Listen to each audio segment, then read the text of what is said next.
Now I'm going to move on with Marlene Schafers. A PhD in social anthropology from the University of Cambridge. In her dissertation, she focuses on Kurdish women's desires for voice and has been doing pioneering research on Dengbej women, Kurdish women singers. And I know that she has also been crucial in bringing together different groups of Kurdish women singers and also making them visible in other parts of Turkey as well, together with others. She's really contributed to the recent visibility of Kurdish women Dengbej singers in other parts of Turkey as well, but in one in particular, they're a group of Dengbej women who have also organized, and she's going to talk about her research that also involves the collaboration between these Dengbej women and the Armenian Ashik women. I was very lucky to be a part of the concert and a discussion here in Istanbul that brought together two of those women. Marlene now has a postdoc at Ghent University, and hopefully we will be seeing parts of her dissertation published soon. We very much look forward to that. Thank you. Yes, okay. Well, first of all, thank you for the introduction, and thanks also to the Hrant Dink Foundation for organizing this marvelous conference. In which I have really learned a tremendous amount about the city and the region where I did my fieldwork back in 2011 and 2012. So this has been really useful for me, and I'm sure for many other people in the audience. So far, can you hear me all right? Yes. So in the last 1.5 days, we have heard a lot about Van as a site of events and social relations in the past. Now, what I want to do is a bit to introduce a reflection on social relations in the present as they're influenced by these past events and especially by these past violent events. And before I begin, I'll be talking about a series of interactions between Kurdish and Armenian women. When I speak about Armenians, I'm talking about Armenians in Armenia, because that was the group that we were working with. And I must admit that I don't speak Armenian, so we'll speak more as an observer with a little bit more insight into the Kurdish perspective, perhaps, on the Armenian past. All right. So that Kurdish and Armenian communities have been marked by similar experiences of hardship, deprivation, and persecution is an assertion I frequently encountered while doing fieldwork in and around the city of Van in 2011-2012. Many times when conversations turned to Van's Armenian past, the violence against Armenian communities during and before the genocide of 1915 was compared to, if not equated with, the repression and persecution that Kurdish communities have experienced throughout Turkish Republican history. Readily cited in such contexts was the phrase, "Em shivin, hun shi pa shivin," meaning, if we are the dinner, you are the supper, which the departing Armenians supposedly told their Kurdish neighbors in 1915, thereby effectively prophesizing Kurdish suffering yet to come. What did not need explicit mentioning in this context was that both dinner and supper, that is, both Armenians and Kurds, fed the same figure in this kind of narrative, the Turks.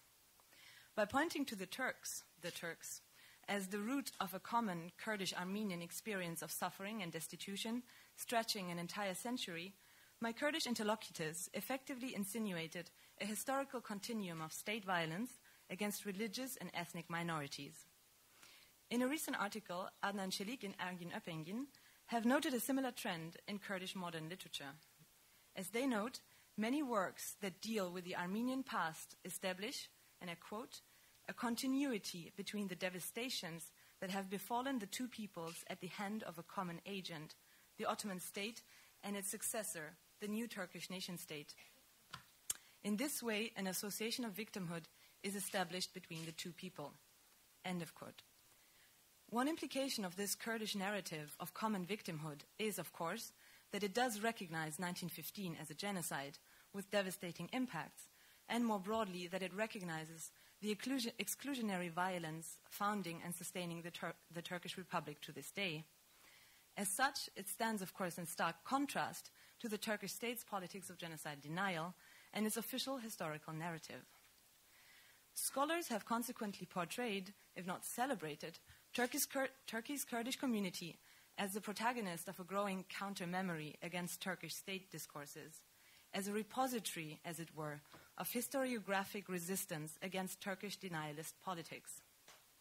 This is a narrative that the Kurdish political movement, too, has shown itself to be considerably invested in, highlighting its own readiness to face the past, in contrast with a stark refusal to do so on the part of the Turkish state.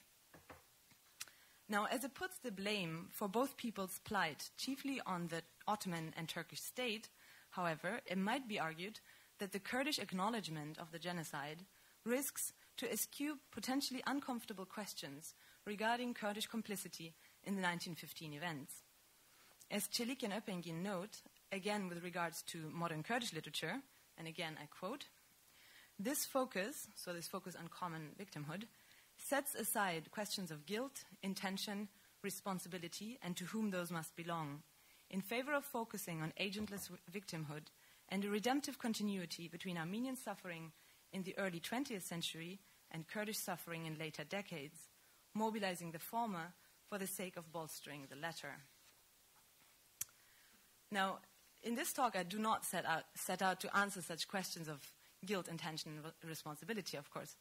But what I want to do instead is to ask what kind of social work the narrative of a common Kurdish-Armenian victimhood is or is not able to carry out. So in particular, I want to take a closer look at the kind of interactions and relations between Kurds and Armenians that this discourse renders possible or impossible. In this way, I hope to interrogate the role of empathy in contemporary Kurdish-Armenian relations and gesture at some of the limits that its mobilization might entail. So the particular interactions that I want to use as the basis for thinking through some of these issues took place in the summer of 2014 between the cities of Van and Yerevan in the framework of the Female Minstrels Project, which was organized by Anadolu Kültür, in particular by Tamar Nalcu, who's in the audience, and who did an amazing job at bringing this project together. And so this project was part of an EU-funded program called Support to the Armenia-Turkey Normalization Process. And you can see a poster of the project up here.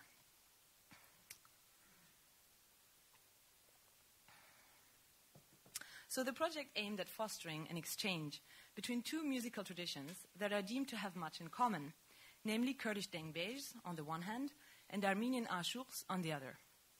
As the project description outlined, by practicing oral history narrative, both dengbejs and ashuks display, and I quote, the common past of the Kurdish and Armenian peoples that has been neglected and silenced by the official history.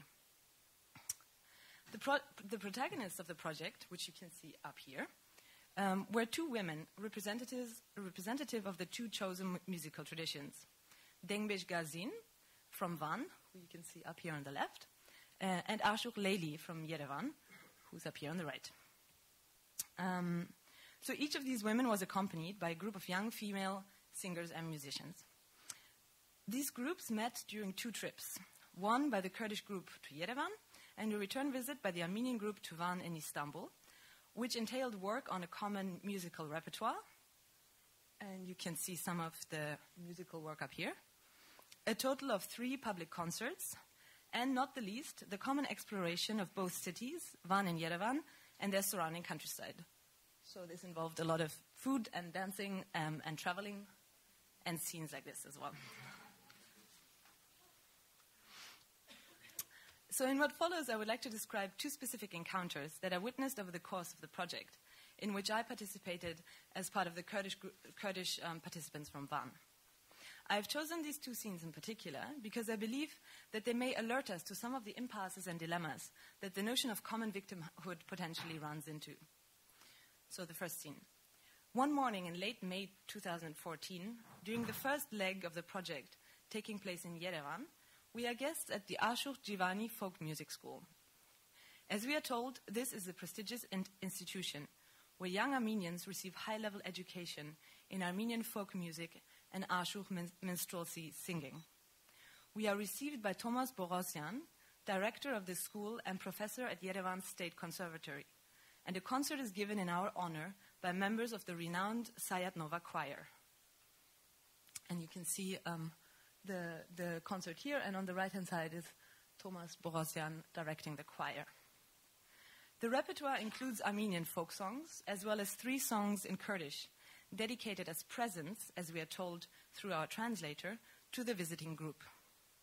The first of these Kurdish songs is one about the town of Van, a song which, incidentally, none of the visitors from Van has heard before.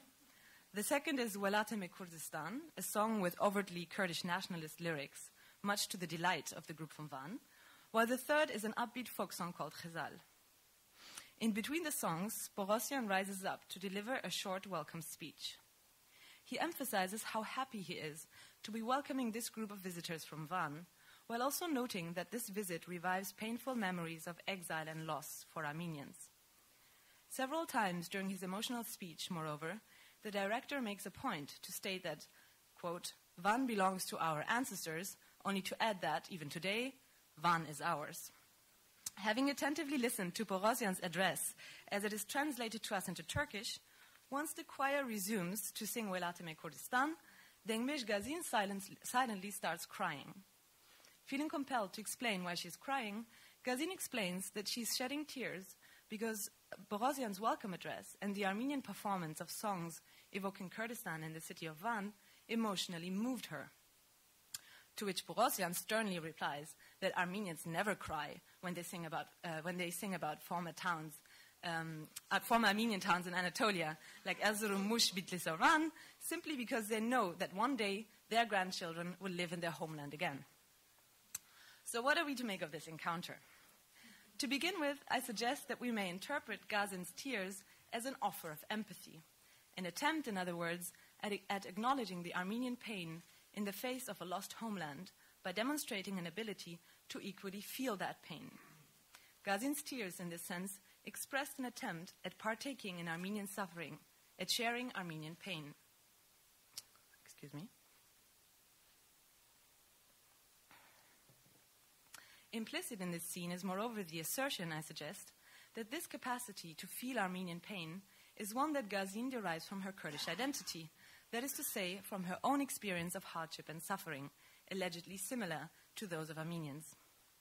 While Gazin's tears thus stand as an embodied attempt at establishing a common experience of suffering, Borosyan's assertion that Armenians don't cry with respect to their painful past represents a direct rejection of that commonality. Instead, Borosyan advances a historically rooted, kinship-based claim on the geography that Gazin herself inhabits, and in this way portrays Armenians less as suffering victims than as protagonists in the making of their own history. His is undoubtedly a nationalist stance, which equates victimhood with passive nostalgia, only to instead advocate the virtue of the practical deed. Yet at the same time, Borosyan's rejection also points to the limits of a discourse of suffering as commonality. It does so, I suggest, because it articulates the particularity of Armenian suffering, which in turn lies rooted in a specific historical experience, one that has extinguished Armenian presence in eastern Anatolia while paving the way for Kurdish predominance in the area. The common suffering that Gazin's tears were to be the proof of thus turns out to consist, in fact, of historically quite divergent experiences. Let me now turn to a second scene of encounter. It is now late August, and the Armenian group of the project has come to Van for the return visit. The joint concert on the island of Ahtamar is over, and you can see an image of that here. And during the last few days before the end of the project, we set out to explore the region with a particular view to visiting some of the Armenian landmarks that dot the landscape. Inevitably, this includes visiting several of the numerous churches in the countryside surrounding Van, most of them in ruins today. Noticing the sadness on the faces of the participating Armenians when confronted with these ruins, Gazin is keen to take us to a village with a church that, so she tells us, is a lot better preserved. We thus set out on a dirt road to a quiet village with a breathtaking view over Lake Van. Once arrived, Gazin begins to negotiate with several of the villagers, before we are then taken to what initially appears like a residential house, but it is in fact, as we soon realize, a small Armenian church that has been annexed to a family's home who use it as a private storage room. And indeed, as part of a continuously used and cared for home, the church is well preserved compared to the ruins that have so far marked our itinerary. Yet, much to Gazin's surprise, rather than uttering delight at the comparably good state of the church, the Armenian visitors appear shocked by the blatant desacralization of the church as it has come to be integrated into ordinary subsistence life. While the sons of the modest family, now calling the church its own, show us around the building, removing storage cupboards and boxes to lay bare the walls with humble gestures, some of the Armenians start crying, while others hastily escape the dark inside. Soon, only some members of the Kurdish group, myself, and the teenage boys who showed us around remain behind, bewildered as to this unexpected reaction. So in this episode too, we encounter tears that don't find a response, tears that fail to resonate, only here in the inverse direction, as it were. How to make sense of this failure? Ruins, several researchers, including some of the people that we've listened to during this conference, so ruins play a significant role for how both Armenians and Kurds encounter and make sense of Anatolia's Armenian past, though often in radically diverging ways. Certain Kurdish inhabitants of the area, for example, have approached Armenian churches and cemeteries primarily as grounds for treasure hunting, under the more or less open toleration of the Turkish state.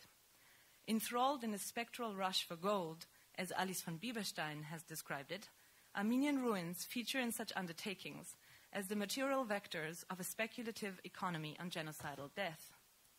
Aware of how scandalizing the news of such practices must be for an Armenian public, Gazin had thus sought to demonstrate to her Armenian visitors that her people, the Kurds, were not just remorselessly pillaging Armenian remains, but were also invested in preserving and caring for them. And the family we encountered in the village, as we have seen, had indeed invested considerable resources, time, and care into the maintenance of this little Armenian church, primarily because it represented a convenient extension to their living domain. For the visiting Armenians, however, the church building evoked less the kind of care for Armenian remains that Gazin saw in it, but, quite to the contrary, first and foremost, a violent act of misappropriation. Importantly, moreover, this was not just a misappropriation of material property, but also a violation of sacred space. Armenian tears may consequently be regarded as the embodied expression of this experience of misappropriation, violation, and desacralization, an expression that for Gazin, the local family, and the other members of the Kurdish group did not make immediate sense. Now, feelings, of course, have histories. That a single Armenian church is able to evoke a variety of different, if not opposing, meanings and emotions is thus intimately tied to discourses of nationalism, belonging, and history, as they have shaped both Kurdish and Armenian subjects in Turkey and Armenia. While I won't be able to outline these genealogies of feeling here, my argument hinges on how they work to obstruct, in their particularity, the notion of a Kurdish-Armenian commonality in suffering that is so frequently evoked by Turkey's Kurdish community. I have presented here two stories in which tears failed to resonate with another, and in which empathy came up to its limits. What unites these stories, I suggest, is the way in which the particularities of historical experiences of hardship, persecution, and death, and the particular ways in which subjects make sense of these experiences, interfere with a fantasy of common suffering. I call this a fantasy because the Kurdish ideal of a Kurdish-Armenian commonality in victimhood relies on an understanding of suffering as a transcendent experience, one immediately accessible and emotionally understandable for members of both communities. Suffering is here construed as an identical and therefore comparable experience, one that unites Kurds and Armenians insofar as both communities have had their share of it. Because it inevitably has to run up against the particularities of history, however, suffering turns out to be much less immediately accessible than its fantasy would have it. As I have tried to show, Armenian experiences of genocide and exile do hence not readily translate into Kurdish experiences of persecution, even if these experiences of course, form part of a historical continuum of violence. And what for some represents a form of care for material remains at risk of destruction might represent an act of violation for others. This is not to deny that pain might be shared or that tears might resonate with another. Indeed, during the project, we experienced many moments when Gazin and Leyli seemed to understand each other's pain without sharing a common language. I suggest, however, that, like any emotion, so suffering too is embedded in histories and communities with often tightly drawn boundaries. Empathy, therefore, as the capacity to feel with another, is not an a priori given capacity, but requires sustained investment into each other's histories in order to materialize. Thank you.